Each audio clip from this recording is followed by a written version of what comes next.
Salut, moi c'est Sarah, je vous souhaite la bienvenue sur ce blog, un mélange de podcast et de blog issu de l'idée des vlogs. La différence avec un podcast classique ? Rien n'est préparé. Je m'apprête à vous parler pendant 12 minutes, qui est selon moi le temps idéal puisque c'est la durée de mon trajet maison-boulot. L'objectif, tenir un carnet de bord de ma thèse et j'espère réhumaniser les doctorants car oui, même après Bac+5, on reste des humains. Bonne écoute! Dans le dernier épisode, je vous ai parlé principalement d'épistémologie et de méthodologie. Donc aujourd'hui, je vais essayer de vous parler un peu plus de mon sujet parce que ça y est, j'ai fini la première version de mon projet de thèse. Et ça fait vachement de bien. C'est tout bête, mais c'était encore très très flou pour moi, pour mes directeurs de thèse, etc. Donc j'espère qu'avec ce projet de thèse qui est finalisé, on va chacun y voir beaucoup plus clair, et aussi que ça va nous permettre de nous projeter dans ce travail de recherche, notamment en termes de sujets.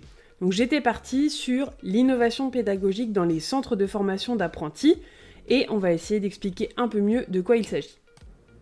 Pour ce projet de thèse, j'ai fait quelques premières recherches bibliographiques, mais aussi de terrain. Voilà les éléments que j'ai retenus, donc c'est un espèce d'état des lieux pas du tout exhaustif du début de mon sujet.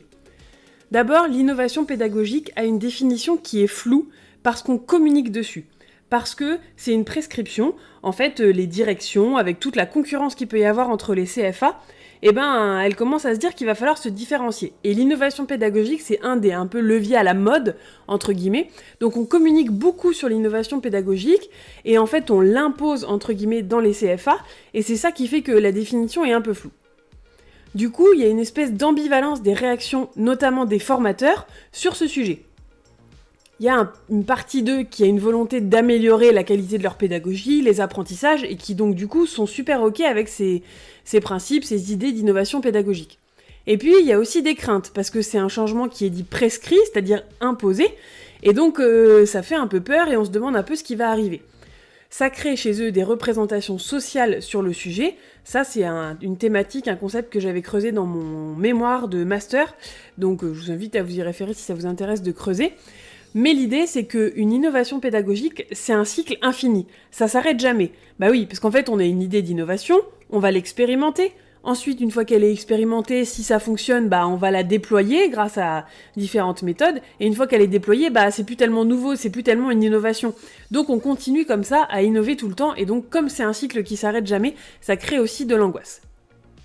Un autre élément super important, c'est que les acteurs de la pédagogie doivent être vraiment au cœur de la démarche, y compris de la démarche scientifique, de réflexive en tout cas qu'on va mener, avec plusieurs acteurs, l'alternant, donc l'apprenant qui est alternant, les formateurs bien sûr dont on vient de parler, mais aussi les responsables d'action de formation, les maîtres d'apprentissage dans les entreprises, etc. Nous, on partira plutôt a priori sur l'innovation andragogique. L'andragogie, c'est tout simplement la pédagogie pour les apprenants adultes. Les apprenants adultes, ils ont plein de caractéristiques, ça c'est pareil, j'en avais parlé dans mon mémoire si ça vous intéresse, mais il y a notamment l'idée d'une autodétermination. Du coup, ça m'a fait rentrer dans une espèce de première phase de problématisation avec tous ces éléments, qui était en quoi la transformation des représentations sociales des formateurs de CFA peut-elle déclencher le cycle de l'innovation andragogique dans un système social tripartite. Je vais décomposer 2 secondes.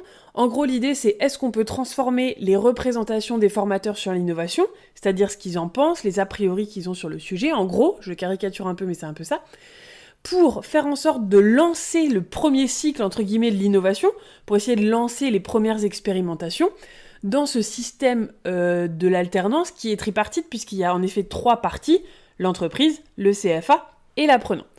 Voilà le début de la problématisation, donc c'est indiqué dans mon projet de thèse, et c'est sur ça qu'on va partir. L'idée de départ, c'est vraiment de combler le fossé, alors j'ai un peu revu ma métaphore entre-temps, mais je vais vous expliquer, combler le fossé entre le terrain, donc les pratiques pédagogiques existantes dans les CFA, sachant qu'on a généralement de l'enseignement général, c'est-à-dire français, maths, etc. Et aussi de l'enseignement professionnel. Je veux dire, quand vous faites un CAP cuisine, vous apprenez à faire la cuisine. Ça, c'est de l'enseignement professionnel, technique. Comme je veux pas avoir l'air trop ambitieuse pour commencer, je vais pas parler de combler un fossé, mais déjà de créer un pont, voilà, au-dessus de ce fossé, entre la recherche académique, donc en gros l'université, la recherche scientifique telle que je m'apprête à la faire, et les pratiques de terrain. Pendant mon projet de thèse, j'ai donc raconté aussi tout ce que je vous ai dit dans l'épisode précédent sur la méthodo collaborative, tout ça. Et donc j'en suis arrivée à une deuxième phase de problématisation qui serait la suivante. En quoi la recherche-action collaborative, donc la méthodologie que je m'apprête à mettre en œuvre, facilite-t-elle la transformation de l'innovation andragogique, donc l'innovation pédagogique pour les adultes, en une pratique dans les CFA, dans les centres de formation d'apprentis.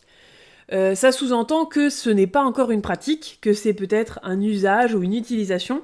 Ça, c'est des choses aussi sur lesquelles j'aimerais réfléchir. Donc, je la redis au cas où. En quoi la recherche-action collaborative facilite-t-elle la transformation de l'innovation andragogique en une pratique dans les CFA ? C'est un peu tôt pour aller plus loin que ça pour l'instant, mais j'ai déjà posé quelques petites hypothèses, histoire de moi me caler et pouvoir y réfléchir. La première, c'est que la recherche collaborative permet de transformer les représentations sociales des formateurs sur l'innovation. Donc peut-être qu'en les incluant, en les faisant collaborer sur la recherche universitaire, peut-être que ça va permettre aussi d'avoir des représentations sociales, une idée sur les innovations pédagogiques qui soient un peu modifiées, donc qui soient un peu transformées, et que donc ça aide aussi à faire avancer le schmilblick. Et l'autre hypothèse, c'est que l'approche réflexive qui est générée par cette recherche-action sur l'innovation, elle permet de déclencher donc le cycle de l'innovation andragogique. Donc c'est un peu ce que je viens de dire, c'est-à-dire le fait qu'eux-mêmes soient obligés, enfin pas obligés, mais décident de collaborer et de réfléchir sur leurs propres pratiques, ça va leur permettre aussi de se dire qu'ils peuvent rentrer dans l'innovation andragogique.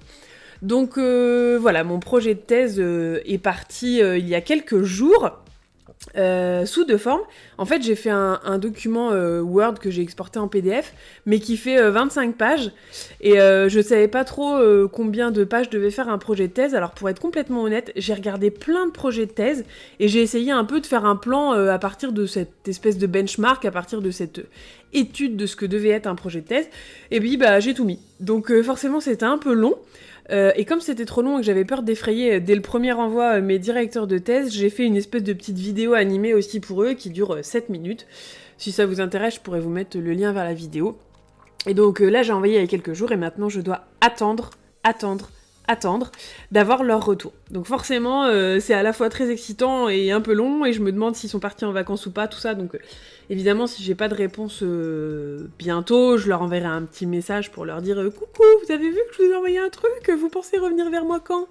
En étant très gentil, parce que j'ai lu plein de trucs sur la relation entre les directeurs de thèse et les doctorants, et j'ai bien compris qu'il fallait être très gentil et aller dans leur sens et tout. Après, moi, j'ai déjà travaillé avec eux, et je vois à peu près leur fonctionnement, donc je pense que, par exemple, un petit tweet, ça peut aider pour contacter ma directrice de thèse. Bon, je m'attends évidemment à avoir plein de retours, c'est vraiment un premier jet, une première version du projet de thèse, mais ça m'a quand même fait beaucoup de bien de me dire que j'avais encadré un peu ce brouillard, voilà, c'est un espèce de flou, un espèce de brouillard, mais au moins il y a un petit cas de retour maintenant qui me permet de me projeter un peu mieux et de voir un peu les limites du truc, même si je pense qu'elles vont encore se resserrer. Donc les connaissant, je m'attends à avoir plein de retours et à ce que ça chamboule complètement tout ce que j'avais prévu dans ma tête, mais c'est ça aussi la beauté du doctorat et de la thèse. Donc voilà, j'essaye de pas trop m'accrocher émotionnellement à ce premier document, même si forcément il y a un peu d'émotion puisque c'est le premier truc que je rends. Mais on attend. Et en attendant, évidemment, je ne me tourne pas les pouces et actuellement, je lis masse de trucs sur la méthodologie, sur l'organisation. Je suis très active, enfin j'essaye d'être très active en tout cas sur le Discord de Bien dans ma thèse. Je rencontre des personnes, je discute avec des gens et tout. Je lis des blogs, je lis des carnets de thèse.